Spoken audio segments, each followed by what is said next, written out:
Friends, welcome to online engineering. आज हम बात करेंगे आपके गेट एग्जाम 2024 की। ये तो आपके मेरे थंबनेल में देख ही चुके होंगे कि आज जो हम पेपर की एनालिसिस करने जा रहे हैं वो आपका इन्वायरमेंटल साइंस की करने जा रहे हैं। जी हाँ, ये तो आप मेरे थंबनेल में एक और पॉइंट्स यहाँ पे दिखाई दे रहा होगा कि सर एक तीर से दो निशाने। अब ये क्या है सर, एक तीर से हम दो निशाने कैसे लगा सकते हैं? पहले तो हम इस पेपर का एनालिसिस समझेंगे। उसको एनालिसिस समझने से पहले हम थोड़ा सा अपने गेट एग्जाम का पैटर्न की तरफ एक नजर डालते हैं। अगर यहाँ पे बात करते हैं हम सिविल इंजीनियरिंग के गेट एग्जाम की, तो टोटल आपके पास 100 मार्क्स के लिए पूछा जाता है, जिसमें आपके पास टोटली 65 क्वेश्चंस पुट अप किए जाते हैं। अब ये जो 65 क्वेश्चंस होते हैं इनको हम दो पार्ट्स के अंदर कवर करते हैं। पहला जो पार्ट्स रहता है आपका वो नॉन टेक्निकल का रहता है, जिसमें आपके पास एप्टीट्यूड एंड रीजनिंग रहता है, और सेकेंड पार्ट आपका इसका इंजीनियरिंग मैथमेटिक्स का रहता है। बट जब हम बात करते हैं अपने नॉन टेक्निकल के अलावा टेक्निकल क्वेश्चंस की, तो वहां पर आपके टेक्निकल सब्जेक्ट से रिलेवेंट क्वेश्चंस पूछे जाते हैं। अब यहाँ पे सिविल इंजीनियरिंग में भी गेट एग्जाम के 3 पेपर्स कंडक्ट करवाए जाते हैं। पहला पेपर्स आपका फर्स्ट जो आपका कंपलसरी रहता है सभी स्टूडेंट्स के लिए, जिसमें आपके जितने भी टेक्निकल के सब्जेक्ट है वो सारे के सारे सब्जेक्ट कवर किए जाते हैं। दूसरा जो पेपर्स कंडक्ट करवाया गया है पिछले 2 या 3 सालों से, उसमें रहता है आपका इन्वायरमेंटल साइंस इंजीनियरिंग। अब यहाँ पे जो इन्वायरमेंटल साइंस इंजीनियरिंग है इसमें मोस्टली वाटर से रिलेटेड जितने भी सब्जेक्ट है उन्हीं से रिलेटेड बात की जाती है डियर। हम आज उसका ही एनालिसिस करेंगे। अब जो थर्ड पेपर्स रहता है आपका वो आपका जियोमेट्रिक्स से रिलेटेड रहता है, जहां पे सर्वेइंग से रिलेटेड कुछ क्वेश्चंस फ्रेम किए जाते हैं। हालांकि उसका एनालिसिस मैं आपको जरूर करवाऊंगा, पर जो आज जो मेरा फोकस रहेगा वो आपका इन्वायरमेंटल साइंस का रहेगा, क्योंकि जो 2024 में जो आपका पेपर्स कंडक्ट करवाया गया था इसमें कितनी वेटेज आपका रही है, कौन सा सब्जेक्ट सबसे ज्यादा मार्क्स के पूछा जाता है, और जो आपने सर थंबनेल में यहाँ पे दिखाया है कि सर एक तीर से दो निशाने कैसे लगाए जाए।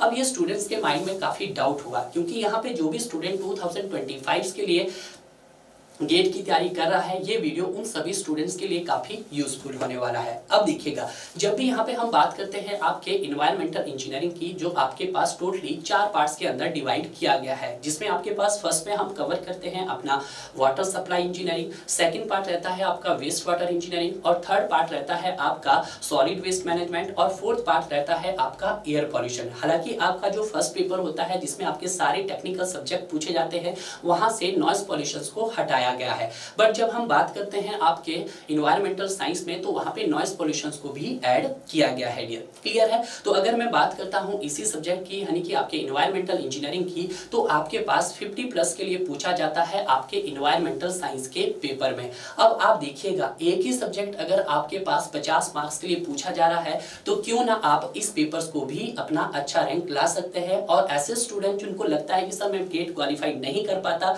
तो यार एक सब्जेक्ट को पढ़ के तो आप गेट क्वालिफाइड बड़े आराम से कर सकते हैं, क्योंकि एक ही सब्जेक्ट अगर आपके पास 50+ मार्क्स के लिए पूछा जा रहा है, तो कहीं ना कहीं आपके लिए 30+ मार्क्स लाना बहुत इजी बन जाता है। चलो चलते हैं, देखते हैं एनालिसिस कि 2024 में कौन सा सब्जेक्ट कितने मार्क्स के लिए पूछा गया था। तो मैंने आपको पहले ही कहा कि इसको हमने 2 पार्ट्स के अंदर कवर किया है। पहला जो पार्ट्स रहता है वो आपका नॉन टेक का रहता है, जहां पे जो सब्जेक्ट्स कवर किए जाते हैं आपके एप्टीट्यूड रीजनिंग रहता है, जो आपके पास टोटली 15 मार्क्स के लिए पूछा जाता है। ये हर साल आपके पास 15 मार्क्स के लिए पूछा जाता है, वो चाहे आपका कोर पेपर हो या आपका इन्वायरमेंटल साइंस इंजीनियरिंग का पेपर हो, तो वहां पे कितने मार्क्स के लिए पूछा जाता है सर? 15 मार्क्स के लिए। उसी तरह से अगर हम बात करते हैं इंजीनियरिंग मैथमेटिक्स, तो इंजीनियरिंग मैथमेटिक्स आपके पास 13 मार्क्स के लिए पूछा जाता है डियर। उसी तरह से अगर हम टेक्निकल सब्जेक्ट की बात करते हैं, तो यहाँ पे जो 2024 में जो आपका इन्वायरमेंटल साइंस का जो पेपर हुआ है, वहां पे जो आपका वाटर सप्लाई की जो वेटेज रही है वो आपके पास 14 मार्क्स की रही है। कितने मार्क्स की रही है? 14 मार्क्स की रही है। और यही 14 मार्क्स अगर हम अपना फर्स्ट पेपर देखते हैं जो आपके लिए कंपलसरी होता है, वहां पे ये आपके पास वाटर सप्लाई 4 से 5 मार्क्स के लिए पूछा जाता है, जबकि इन्वायरमेंटल साइंस में यही आपके पास 14 मार्क्स के लिए पूछा जा रहा है। वही आपको वहां पढ़ना है और यही आपको इन्वायरमेंटल साइंस में पढ़ना है। ऐसा तो नहीं है कि वहां पर चेंज है और यहाँ पे अलग है, दोनों ही आपका सेम है। उसी तरह से अगर हम बात करते हैं सेकंड पार्ट की, आपका वेस्ट वाटर, तो वेस्ट वाटर की जो वेटेज रहती है आपके इन्वायरमेंटल साइंस इंजीनियरिंग में, जो 2024 में एग्जाम कंडक्ट करवाया गया, वहां पे 12 मार्क्स के लिए पूछी गई। और अगर हम अपने फर्स्ट पेपर की बात करते हैं, तो उसमें इसकी वेटेज 2 से 3 मार्क्स की रहती है। क्लियर है? उसी तरह से हम बात करते हैं आपके पार्ट थर्ड की, सॉलिड वेस्ट मैनेजमेंट। और सॉलिड वेस्ट मैनेजमेंट आज बहुत ज्यादा पूछा जा रहा है। इन्वायरमेंटल साइंस में जो इसकी वेटेज रही है वो आपके पास टोटली 10 मार्क्स की रही है। क्लियर है। उसी तरह से अगर हम एयर पॉल्यूशन की बात करते हैं तो एयर पॉल्यूशन ज़्यादा आपको ये नहीं है कि बहुत हाई लेवल की स्टडी करनी है, जो आप नॉर्मल गेट पेपर की तैयारियों के लिए पढ़ते हैं वही एयर पॉल्यूशन आपको स्टडी करना है डियर। तो यहाँ पे जो एयर पॉल्यूशन की वेटेज रही है आपके 2024 में वो टोटल 12 मार्क्स की रही है। 12 मार्क्स के लिए आपके पास सिर्फ ओनली एयर पॉल्यूशन पूछा जा रहा है, सिर्फ सिंगल यूनिट है। मानते हैं हम कि जो वाटर सप्लाई वो नंबर ऑफ यूनिट में डिवाइड है, 4 से 5 यूनिट कवर करने पड़ेंगे, बट जो एयर पॉल्यूशन है वो सिर्फ सिंगल यूनिट है और सिंगल यूनिट ही आपके पास टोटल कितने मार्क्स के लिए आ रहा है, 12 मार्क्स के लिए आ रहा है। क्लियर है। उसी तरह से यहाँ पे एक एक्स्ट्रा पार्ट ऐड हो जाता है नॉइस पॉल्यूशन। अब जो नॉइस पॉल्यूशन है वो ज्यादा नहीं है, ये भी सिंगल यूनिट में है, 3 से 4 पेजेस में ये कवर हो जाता है। अगर आपने पढ़ा होगा तो इसकी जो वेटेज रही है वो आपके पास 2 मार्क्स की रही है। अब देखिएगा, एक तीर है, 2 निशाने हैं, कैसे लगाने हैं ये आपको मैं बता रहा हूँ। तो मैंने आपको क्या कहा कि जो हमारे पास ये वाटर सप्लाई यानी कि जो इन्वायरमेंटल इंजीनियरिंग के जो पार्ट्स है ये टोटली कितने मार्क्स के आ रहे हैं, जरा काउंट करके देखिएगा। आपके पास water supply 14 marks, waste water आपके पास 12 मार्क्स, टोटल कितने हो गए सर, 26 हो गए। आपके पास solid waste management 10 marks, total कितने हो गए सर, 36 हो गए हैं। एयर पोल्यूशन आपके पास 12 मार्क्स, कितने हो गए टोटल, 48 हो गए हैं। नॉइस पोल्यूशन 2 मार्क्स, आपके पास 50 मार्क्स। तो 50 मार्क्स का आपके पास क्या पूछा जा रहा है, आपके पास इन्वायरमेंटल इंजीनियरिंग पूछी जा रही है 50 मार्क्स की। इन 50 मार्क्स के अलावा अगर हम बात करते हैं नॉन टेक्निकल की, तो नॉन टेक्निकल आपके पास कितने मार्क्स का है, 28 मार्क्स का। अगर हम इनको काउंट कर देते हैं ना तो टोटल आपके पास 78 मार्क्स बनते हैं। और अभी तक जो स्कोर रहा है टॉपर का वो अराउंड 70 और 75 के बीच में रहा है। तो अगर आप भी चाहते हैं कि इन्वायरमेंटल साइंस इंजीनियरिंग में हमने सर टॉप करना या कोई अच्छा सा पीएसयूज निकल रहे हैं, तो आप पीएसयूज के लिए जाना चाहते हैं, तो इन्वायरमेंटल साइंस गेट का पेपर ऐसा है जहां पर आप अपना रैंक भी ला सकते हैं और अच्छा स्कोर भी कर सकते हैं डियर। इतना ही पढ़ के आप मोर देन 70-65 स्कोर बड़ी इजीली कर सकते हैं आउट ऑफ 78। ठीक है, यानी कि 80 मार्क्स में से आपको सिर्फ एक सब्जेक्ट अपना इन्वायरमेंटल इंजीनियरिंग पक्का करना है और 2 आपके नॉन टेक वाले पार्ट कवर करने हैं। इनसे आपका स्कोर बहुत अच्छा बन जाएगा। इसके अलावा भी देख लेते हैं, इसके अलावा अगर हम बात करते हैं आपके fluid mechanics and open channel flow की, तो आपके पास कितने मार्क्स के लिए पूछा गया है सर, 6 मार्क्स के लिए पूछा गया। अब ऐसा तो नहीं है कि आप ओपन चैनल फ्लो नहीं पढ़ोगे, आप फ्लूइड मैकेनिक्स नहीं पढ़ोगे, क्योंकि जो पेपर 1 आपका रहेगा जो आपके लिए कंपल्सरी रहता है सिविल इंजीनियरिंग के लिए, वहां पे भी फ्लूइड मैकेनिक्स पढ़ना पड़ेगा, ओपन चैनल फ्लो की स्टडी करनी पड़ेगी। तो डेफिनेटली यहाँ पे भी आप उसको कवर कर सकते हैं। तो आपके पास कितने मार्क्स का पूछा जा रहा है सर, 6 मार्क्स का पूछा जा रहा है। उसी तरह से हम बात करते हैं आपके हाइड्रोलॉजी की। तो हाइड्रोलॉजी की जो वेटेज रही है आपके 2024 में वो 4 मार्क्स की रही है। आपको इरिगेशन यहाँ पे कवर नहीं करना है। अब हाइड्रोलॉजी में भी मेरे पॉइंट ऑफ व्यू से अगर आप 2 यूनिट कवर कर लेते हैं, एक तो आपका हो गया क्रॉप वाला और दूसरा हो गया आपका हाइड्रोग्राफ, इन्हीं 2 यूनिट को भी अगर कवर करके जाओगे तो ऑलमोस्ट आप 3 से 4 मार्क्स बड़ी इजीली कर सकते हैं। क्लियर है। यहाँ पे थोड़ा सा एक नया टॉपिक ऐड हुआ है, that is project management. Project management की ज्यादा वेटेज तो नहीं है, वो कितने मार्क्स के लिए पूछा गया था 2024 में, 2 मार्क्स के लिए पूछा जा रहा था। क्लियर है।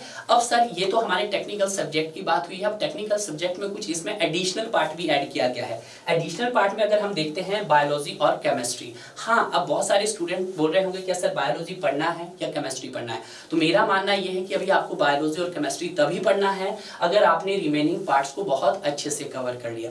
मैं आपको सजेशन यही करूंगा कि पहले आप अपना नॉन टेक का पार्ट और इन्वायरमेंटल इंजीनियरिंग को बहुत अच्छे से कवर कर लें। यहाँ पर आप कम से कम 60-65 मार्क्स बहुत इजीली ला पाओगे। अगर आपका ये पार्ट इतना स्ट्रॉन्ग हो जाता है कि सर कोई भी टॉपिक में आप पीछे नहीं है, अपने हर टॉपिक की पीएचडी कर रखी है, हर तरह का अपने न्यूमेरिकल सॉल्व किया हुआ है, आप डिफरेंट टाइप की टेस्ट सीरीज यहाँ पे ज्वाइन कर रहे हो, टेस्ट सीरीज में आपका स्कोर कार्ड बहुत अच्छा है और आप में फुल कॉन्फिडेंस है कि सर इसमें तो मेरा कोई मार्क्स कट नहीं सकता। उसके बाद आपने कवर करना है यहाँ पर जैसे fluid mechanics and open channel flow हो गया, हाइड्रोलॉजी हो गया, प्रोजेक्ट मैनेजमेंट हो गया। प्रोजेक्ट मैनेजमेंट तक आपने रुक जाना है। ठीक है, अब तक आप क्या हो चुके हैं, आपने यहाँ पे 90% अपना सिलेबस कंप्लीट कर लिया है। कभी भी कोई टॉप करता है तो अपना पूरा सिलेबस कंप्लीट नहीं करता डियर, उसका एक ही टारगेट होता है कि जो भी वो कवर करता है उसको बहुत अच्छे से कवर करता है। अब स्टूडेंट क्या करते हैं, शॉर्टकट ढूंढना शुरू कर देते हैं। अगर आप भी शॉर्टकट ढूंढोगे तो सिलेक्शन तो कहाँ, गेट का पेपर क्वालिफाइड भी नहीं कर पाओगे। और ये आप सभी जानते हैं कि अगर ईयर में अगर आपके पास 4 से 5 लाख गेट एग्जाम का पेपर्स देते हैं तो उसमें से हार्डली 10,000 स्टूडेंट भी ऐसे नहीं होते जो गेट क्वालिफाई नहीं कर पाते हैं। इसका रीजन क्या है, क्या पढ़ा नहीं है बाकी लोगों ने, पढ़ा है, बट सबके अलग अलग तरीके होते हैं, कोई शॉर्टकट ढूंढता है, कोई कुछ करता है, क्योंकि सिलेक्शन का एक प्रोसीजर है। आज की डेट में कंपटीशन बहुत ज़्यादा है, आपको चीज़ों को बहुत अच्छे से पढ़ना है, उसके हर टाइप के लेवल 1, लेवल 2 और लेवल 3 के क्वेश्चन को सॉल्व करना है, अपने अंदर का कॉन्फिडेंस जगाना है आपको कि हाँ सर मुझे क्वेश्चंस बन गए हैं मेरे, ठीक है। ये नहीं पढ़ा सब कुछ है, सिलेक्शन हुआ ही नहीं, तो उस सब कुछ पढ़ने का फायदा क्या है डियर, क्लियर है। अगर आप जैसे ही 90% कंप्लीट कर लेते हो, फिर भी लगता है सर कि मेरा बहुत अच्छा जा रहा है, तो ये जो एडिशनल पार्ट है बायोलॉजी और केमिस्ट्री का, आप इसको भी पढ़ सकते हैं डियर। तो ये जो एनालिसिस मैंने आपको कवर करवाया, ये गेट 2024 का था, जो कि आपका इन्वायरमेंटल साइंस इंजीनियरिंग का जो पेपर्स कंडक्ट करवाया गया था। अगर आप चाहते हैं कि सर इस पेपर का सॉल्यूशन हमें प्रोवाइड कर दीजिएगा, तो प्लीज आप नीचे कमेंट कीजिएगा, बहुत जल्दी हम इसका आपको सॉल्यूशंस भी प्रोवाइड करवा दूंगा डियर, क्लियर है।